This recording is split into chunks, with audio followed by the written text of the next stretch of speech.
माँ काली की जीभ बाहर क्यों है? क्यों उनका रंग काला और बाल बिखरे हुए हैं? क्या ये सिर्फ एक कल्पना है या इसके पीछे कोई खौफनाक हकीकत? आज से 600 साल पहले माँ काली की कोई मूर्ति नहीं होती थी। लोग उन्हें सिर्फ एक मिट्टी के घड़े में पूजते थे। फिर ऐसा क्या हुआ कि एक साधक की एक सुबह ने पूरी दुनिया को माँ काली का ये डरावना और ममतामयी रूप दे दिया? कहानी शुरू होती है 1450 के बंगाल में। नवद्वीप के एक महान साधक थे कृष्णानंद मोहित्रा, जिन्हें दुनिया आगम बागीश के नाम से जानती थी। उनके मन में एक अजीब सी तड़प उठी, माँ मैं तुम्हें निराकार नहीं साकार देखना चाहता हूँ। उन्होंने अपनी देह को तपा दिया, हजारों रातें श्मशान में साधना की। अंत में जब उनकी चेतना तुरिया अवस्था यानी परम शून्य तक पहुंची तो माँ ने स्वप्न में एक आदेश दिया, कृष्णानंद कल सुबह सूर्योदय के बाद जो पहली स्त्री तुम्हें दिखेगी वही मेरा स्वरूप होगी। अगली सुबह उत्साह और डर के साथ कृष्णानंद घर से बाहर निकले। तभी उनकी नजर एक ऐसी स्त्री पर पड़ी जिसे समाज नीची जाति का कहकर दुत्कारता था।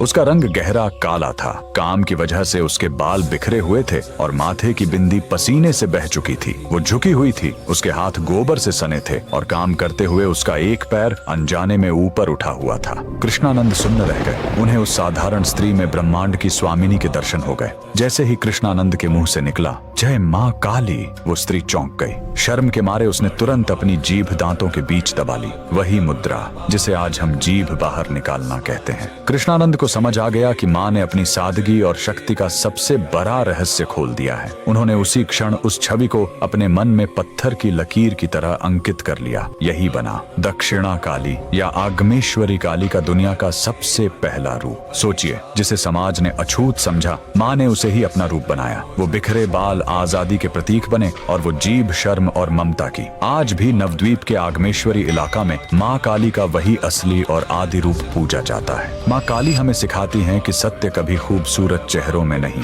बल्कि उन हाथों में मिलता है जो सृष्टि को चलाने के लिए मेहनत करते हैं। माँ काली का ये रूप हमें याद दिलाता है कि ईश्वर हमारे भीतर और हमारे आसपास के साधारण लोगों में ही है। क्या आप भी माँ काली के इस दिव्य रहस्य को जानकर हैरान हैं? कमेंट में जय माँ काली जरूर लिखें।